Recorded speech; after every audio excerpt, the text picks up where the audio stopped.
It's only April, but the fantasy football itch has returned. Don't fight the urge. Accept it for what it is and let the games begin. Heck, in today's show, I may actually drop some links so you and I can join some best ball leagues and draft together. So I was curious, which means then I know you're probably curious as well.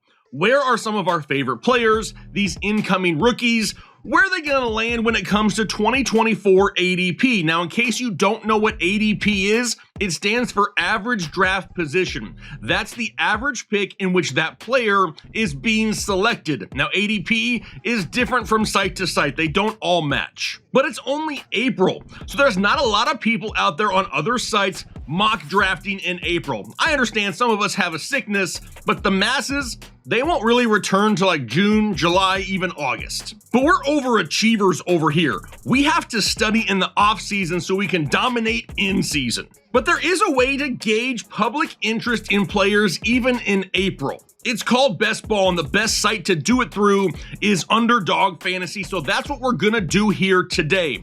We're going to be looking at the first 10 rounds of current ADP. These are people who are drafting right now against each other for cash prizes. They want to win these leagues. Now, no, this will not match redraft ADP come August. It's going to be a little bit different, but we can definitely see right now in April where's some of the interest level of some of these players. Now, you know, if you've been here for any length of time, that we've been with Underdog here for quite some time. We're going to be once again in 2024, but we want to give you the opportunity once again to play against us. We're going to be doing a ton of best ball leagues through Underdog. We're going to be doing player pick'ems all year long, and we're going to have a lot of fun just like we did in 2023. Now, maybe as you're sitting here watching the video, you're like, Jake, I don't even have an Underdog account.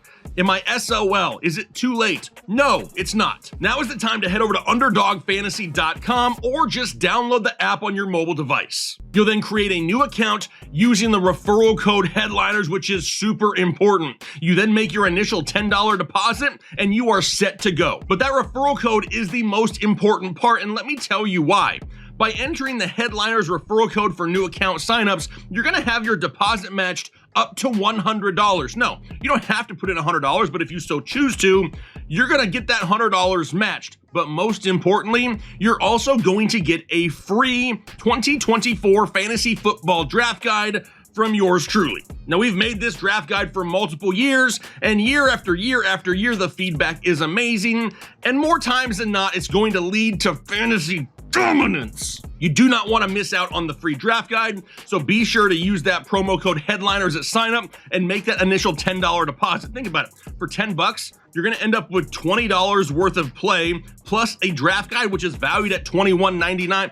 It's a great deal for only 10 bucks. But I don't want to wait. I want to start drafting against you guys right now. Let's go ahead and scratch that itch if we can. So in the video description and the pinned comment on this video, there are links to live drafts right now that I am already in. I'm waiting for you to join. We have a few options with 8-hour timers because I know a lot of us are all over the country, and we have some that will actually start drafting the second the league is filled. So whether you prefer slow draft or a fast draft, we got multiple options here today. Looking forward to getting those leagues drafted as soon as they're filled, so be sure to get that account signed up and come join us. They're only $3 to join, so if you only put in the $10, they match the $10, you join a $3 league, you still got 17 bucks left over to play with. Heck, maybe you can join more leagues throughout the offseason. That would be a lot of fun. But let's go ahead and dive into some ADP right now and find out what's a little bit crazy so far here early in 2024. All right, so as we bring up the top 10 here in ADP, just one more reminder. Remember, this is best ball ADP, not redraft ADP. So it's going to be a little bit different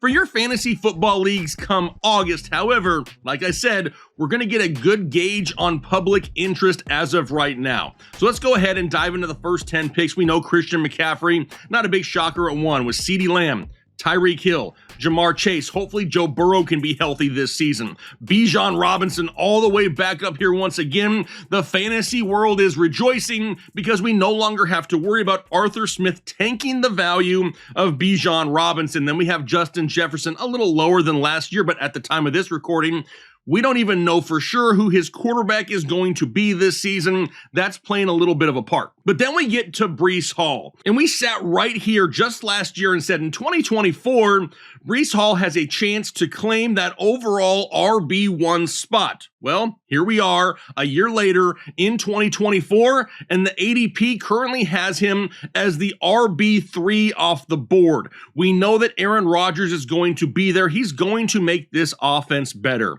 I don't care if you hate him or not for his off-field stuff, whatever it may be.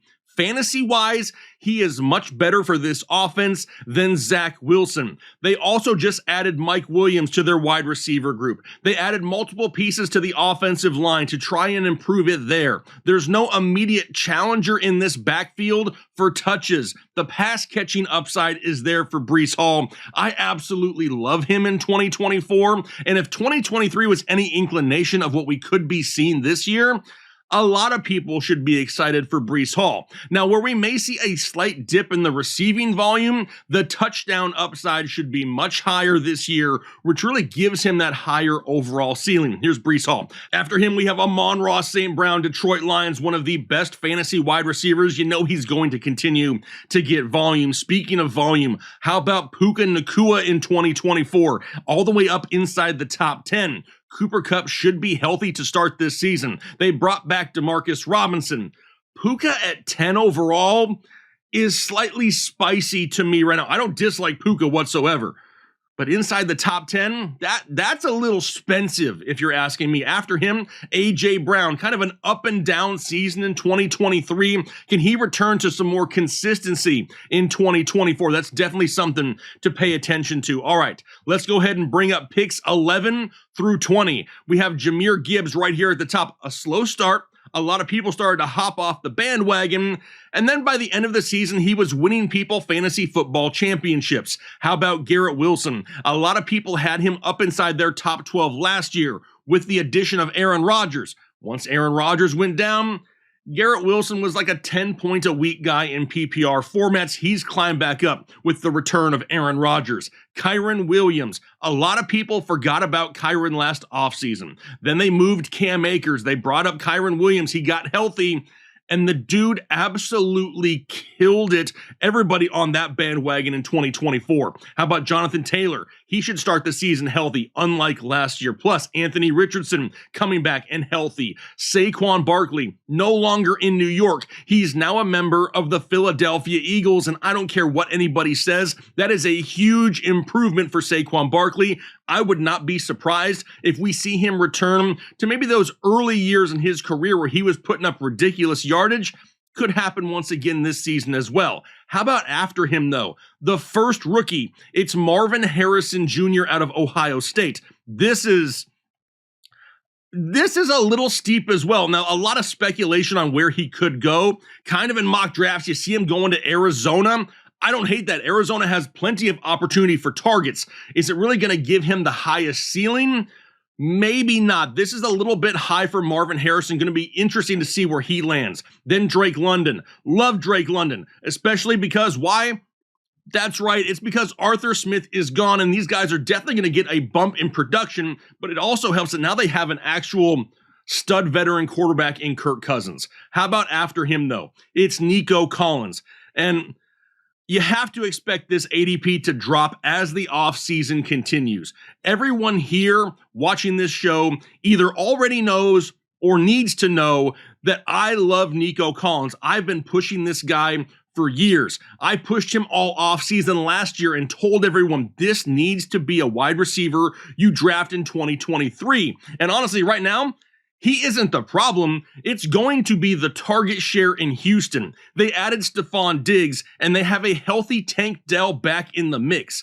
Tank and Nico at times last season had a hard time coexisting at the same time. Sure, they were both good, but Nico wasn't top 20 overall good when Tank Dell was healthy. Now we have to worry about Stephon Diggs as well. Oh, and they have a capable running game. They added Joe Mixon. The defense is overall solid. If Houston can get more early game leads in 2024, we're going to see them running a lot more late in games to keep the clock going and win with their defense. We may not see that huge passing volume and really rely on the pass catchers to score all their points in the first couple of quarters. That has me a little bit worried. I can't take Nico Collins inside the top 20 overall. After him, we got Devon Achane of the Miami Dolphins.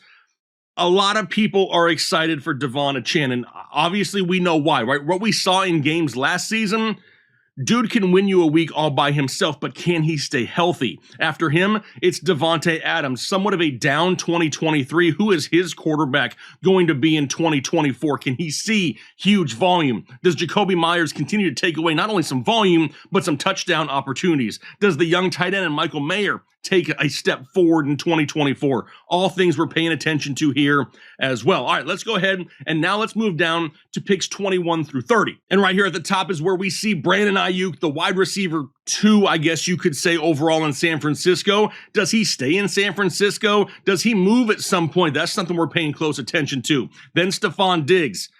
Diggs at 22 overall, I'm probably not a buyer, right? We just talked about the potential target split in Houston.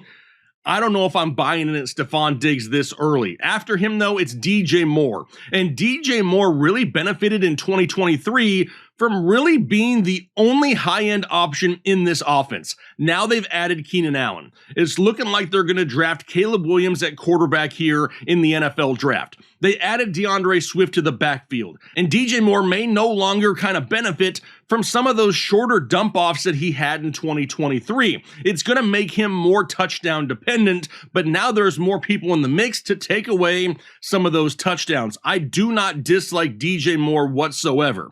But at 23rd overall, it may be a little hard for him to return value. It's going to be super close. It's not some slam dunk. After him, it's the other San Francisco wide receiver, Deebo Samuel. And then our first quarterback here, Josh Allen. Now, I expect Josh Allen's ADP to start to fall slightly. The guy is once again going to be a fantasy stud. I think we all know that. But Josh Allen just lost Gabe Davis. He just lost Stephon Diggs. And he gained Curtis Samuel. I don't know if that's an equal trade-off. Now, sure, the Bills still could add someone here this offseason and really boost back up Josh Allen, but as of right now, he's going to have to do a lot of it himself. Still a little high right now for Josh Allen. Chris Olave, can he bounce back in 2024? Mike Evans caught everyone outside of Headliner Nation by surprise, but once again, we were not surprised last year. We knew he had the opportunity to pop off. Hopefully, a lot of people capitalized off the Mike Evans love here last offseason. Then we have Malik Neighbors, right now the number 2 wide receiver in this NFL draft out of LSU. Where does he land? A lot of people would love to see him maybe in like a Los Angeles Chargers uniform, which would be great if they could definitely add him into that offense since they just lost Mike Williams and Keenan Allen. How about Michael Pittman Jr.? Arguably one of the safest fantasy wide receivers last season. Now he gets back Anthony Richardson. We know the volume's still going to be there. Loving some Michael Pittman. Josh Jacobs here to round out the top 30. This is like a discount on Josh Jacobs, really. I mean, he's more of a quote-unquote workhorse than Aaron Jones. We're getting him at pick 30 overall. In Green Bay, whose offense is not as bad as a lot of people thought that it would be. They're putting points up on the board. Jordan Love is a very capable quarterback. They have young weapons on the outside to keep the boxes light. I like Josh Jacobs at number 30 as well, which then takes us down to 31 through 40. At the top here, we got Jalen Waddle looking for that bounce back in 2024. We talked about him in an earlier show here just last week. Then we got Tank Dell. That's super expensive for Tank Dell. Has nothing to do with the game of Tank Dell. It's the target share once again in Houston. Then we have Sam Laporta, now the second-year tight end in Detroit, coming off a tight end 1 overall season. Rashee Rice. This one, a lot of people have no idea what to do with Rashee Rice, and I'm right there in the same boat. As of right now, I'm not drafting the guy in best ball. I'll tell you the same thing that I tell everybody each and every year when it comes to players that have legal issues. At the time of your draft, if you do not know the outcome of whatever legal issues they have, I do not draft them. I don't want to deal with that headache in season. Then we have DK Metcalf, more of a best ball type of guy, right? What is this Seattle offense going to look like with Pete Carroll no longer the head coach? Then we got Jalen Hurts. Not a whole lot you can say about Jalen Hurts that isn't good for fantasy football. The dude's going to be a stud once again. But how about Derrick Henry here next? I don't understand the amount of people that yearly hop off the Derrick Henry bandwagon and then they continually get proven wrong. I mean, at some point, you got to just realize he's still the king. 4 of the last 5 years, he's finished as a top 8 overall fantasy running back. The year that he didn't, he only played in 8 games, but through those 8 games, had 1,091 yards and 10 total touchdowns. And when it comes to touchdowns, he's had at least 10 now in 6 straight years. Now he finds himself in Baltimore, who desperately needs to have a running game take some of the pressure off of Lamar Jackson. His ADP at 37th overall in the 4th round, WTF. I'm not passing Derrick Henry at any point in any draft if he's sitting here at 37th overall. Then we have Devontae Smith. Can he really get more consistency this season? That's been something he struggled with. Travis Etienne coming off of a huge season. Can Etienne recreate what he did last year? And then Cooper Kupp rounding out the top 40. A lot of people confused about Cooper Kupp as well. Now, he's on the wrong side of 30. He's racking up lower body injuries almost every single year. He's not someone who's really known as to be an Iron Man in the NFL. And now they got capable weapons in Puka Nacua. And they brought back Demarcus Robinson as well. There's other options. Kyron Williams in the backfield. So Cooper Kupp doesn't have to be the only weapon in LA, and that could hurt his value a little bit, which will then bring us down to 41 through 50. And this may be the lowest ADP we've seen for Travis Kelce in quite some time, but here we find him at 41. With the issues of Rashee Rice, do we see Travis Kelce start to creep back up throughout the offseason? I really do think that we do, especially until we get some type of understanding what's going to happen with Rice here this season. Now, we know they also brought in Hollywood Brown. That doesn't really concern me when it comes to Travis Kelce, but if we have Hollywood Brown and Rashee Rice for all 17 games, yes, there will be some concerns to the volume that Travis Kelce sees weekly. Keenan Allen on a new team. Can he be the same old Keenan Allen? Then we got Lamar Jackson, T. Higgins going back to Cincinnati. James Cook here inside the top 50. A lot of people were disappointed with the production of James Cook, but overall, he didn't have a bad 2023 whatsoever. It just wasn't very flashy. But what about Rachaad White here next? He is still a huge discount in 2024. Last year, he finished as the overall running back 7 in fantasy football.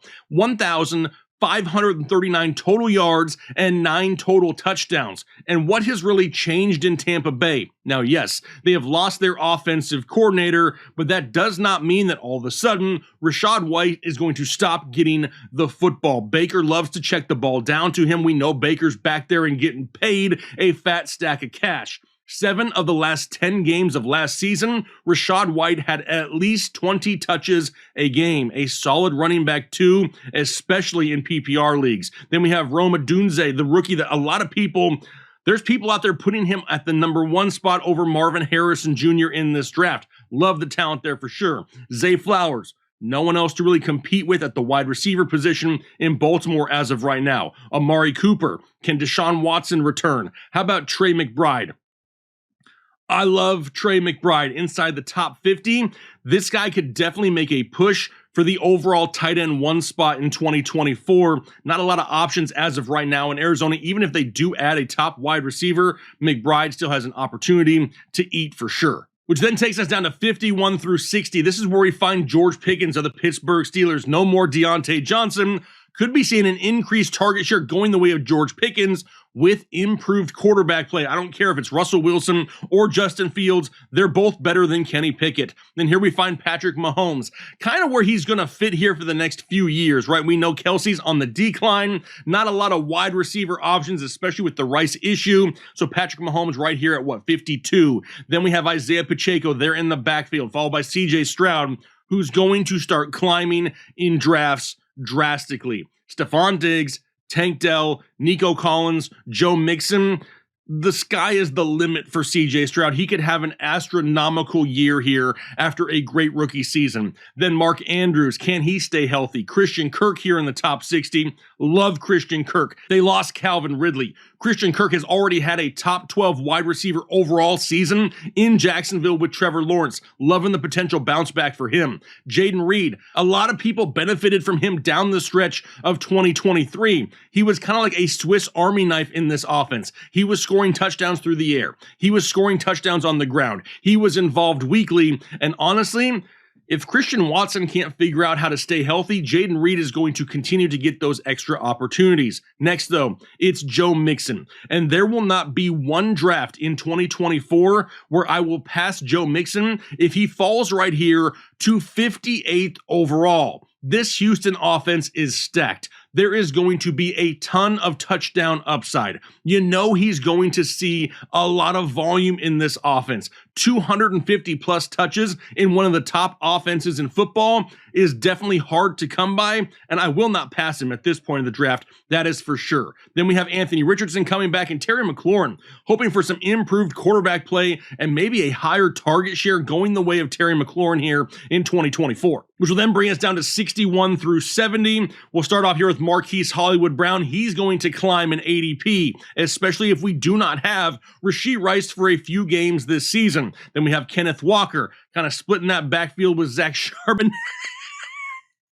Hey, they're in Seattle, followed by Dalton Kincaid. And with no Stephon Diggs or Gabe Davis in this offense, this could mean huge targets coming the way of Dalton Kincaid. Now, yes, like I said earlier, they could add another high-end wide receiver. But just last year, Dalton Kincaid saw 91 targets, and that was with Stephon Diggs. He could easily be in that neighborhood of the 120 range this season. I really prefer him over the likes of maybe a Kyle Pitts, who we see on this list right here during this round as well. A lot less competition for targets, and when it comes to tight ends, honestly, we're just looking for targets. Then how about Calvin Ridley up next, now in Tennessee? Do I love it? I don't know. I don't love it. I don't really hate it. He's going to be splitting targets there with DeAndre Hopkins. It's really all on the shoulders of Will Levis. Can he really take that next step forward? Kyle Pitts.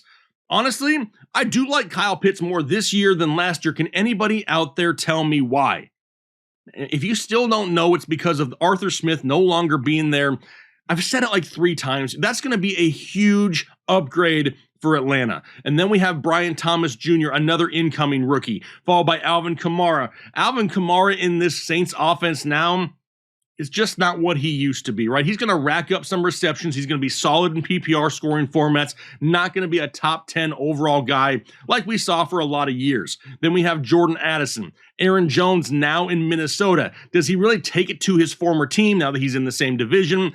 There's still plenty in the tank of Aaron Jones. He just needs to stay healthy and on the field, because when he's on the field, dude puts up crazy points. And then followed by George Kittle. The up and down tight end production there in San Francisco really has to do with them having so many other options. Deebo Samuel, Brandon Ayuk, Christian McCaffrey. It's nothing against George Kittle. His number's just not always called each and every week. But that'll round out the top 70, which means now we head to 71 through 80. We got Deontay Johnson here at the top, no longer in Pittsburgh. Now he's in Carolina. We know the volume is going to be there, but are they quality targets coming from Bryce Young? If the guy can't get some time in the pocket, it's going to be hard. Then we have David Montgomery, another solid option here in the top 80 overall. David Montgomery in Detroit is going to have the same role each and every year. He may not be the flashy, explosive Jahmyr Gibbs, but the dude is going to get a ton of red zone looks and goal line opportunities in one of the best overall offenses in the NFL. Definitely a name I'm circling once again in 2024. Then we got Chris Godwin. Not a lot different for him this year. Joe Burrow, can he stay healthy? DeAndre Hopkins here. Evan Ingram, another solid tight end option. Remember, no Calvin Ridley. We loved ourselves some Christian Kirk earlier. Evan Ingram has to get that slight bump as well. I'm not overly worried about Gabe Davis in Jacksonville. Then we got JSN. A little too high for me still. I'm not buying into JSN just yet. It's not a talent issue with him. It's just the overall options in the offense. Then we got Dak Prescott, followed by James Conner. I don't know. I feel like I've been talking about James Conner almost every single show I've done this offseason. And he may be the most slept on running back in all of fantasy football year after year after year. I know he plays on a horrible team. I know he plays on a horrible offense. I know he doesn't ever play a full 17-game season. But when he's on the field, he has no competition in that backfield. In his 3 seasons in Arizona, he's had at least 225 touches, 1,000+ yards, and 8+ touchdowns in all 3 seasons. He is constantly one of those guys that's finishing high in per touch metrics. And at 79th overall, I'm still looking at him as a big discount, and then we'll round out the top 80 with Ramondre Stevenson. And this is really a huge drop compared to 2023. Ramondre Stevenson coming into last season had huge expectations. Didn't really get utilized in the game plan much to start the season, suffered an injury, but what now? Bill Belichick is gone. So the inability to commit to a running back, is that still going to be a thing in New England? We really do not know for sure yet, but Ramondre Stevenson at 80th overall, not a bad option. They did just add Antonio Gibson. What does he look like in that offense? It's an offense that needs a lot of weapons. And don't forget, Antonio Gibson played wide receiver in college. We could see him lining up in the slot at times here in 2024, but that'll round out the top 80. Let's take a look now at 81 through 90. And right here at the top of the list, we got Brock Bowers, the only rookie tight end worth worrying about here this year, depending on where he falls. If he falls to a team that has immediate targets available, Brock Bowers is definitely going to be somebody we need to pay attention to on draft day. Christian Watson, aka Fantasy Bigfoot, because it's hard to even find him in your lineup at times. He's never healthy. This is way too high. He's kind of one of those guys that I don't even bother with yearly. Tony Pollard, a huge discount here in 2024. We tried to tell everyone last season, everybody is drafting Tony Pollard too early. He is not a workhorse running back. What made Tony Pollard great in Dallas earlier was Zeke was the one getting beat up between the tackles, and it really allowed Tony Pollard to be the big-time playmaker and stay fresh. We saw with more workload last year, he didn't really thrive. Can he do it in Tennessee? They have Tajay Spears there as well. If they utilize those two guys correctly, he could be in line for a bounce back. Then we have Jordan Love, Najee Harris, who I once again love at this spot of the draft. Kyler Murray in line for a bounce back. DeAndre Swift inside the top 90, barely. That's a good discount for sure. Now he's in Chicago. Raheem, I'm not quite forget that. Raheem, I am a must-start Mostert inside the top 90. The dude was basically a league leader in touchdowns last year on one of the best offenses in football, and he barely makes the top 90 overall when Devin Achan's like a second-round pick. Come on. Don't pass Raheem Mostert at this point. Right after him, Nick Chubb, the lowest we've seen Chubb ever in his career. And I think we can all agree at this point that there is not a bigger Nick Chubb fan out there than myself. I think I've proved that year after year.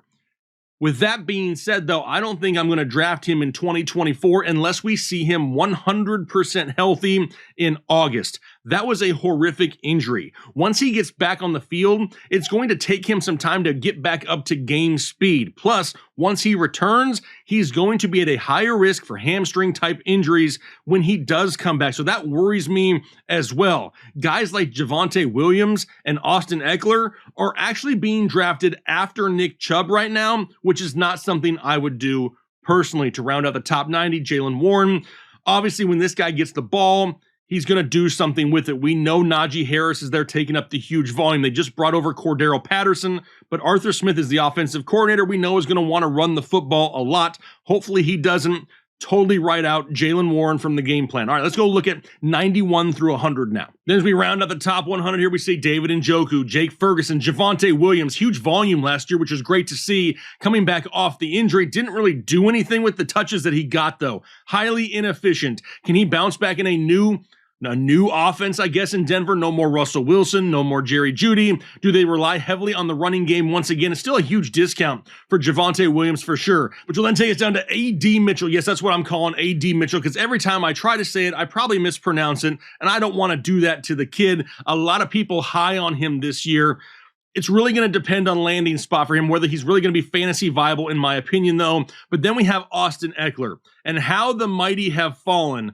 But this right here is way too low. The fact that he is this low, even in best ball, is absolutely nuts. I get that he isn't going to be what he was for his couple years there in Los Angeles, but this isn't going to be the same Washington team in 2024 that we saw in 2023. A new coaching staff there, a potential new starting quarterback in this offense, an upgraded offensive line, and maybe we see a little bit more of a vintage Austin Eckler role. Less touches, more efficiency, higher touchdown upside.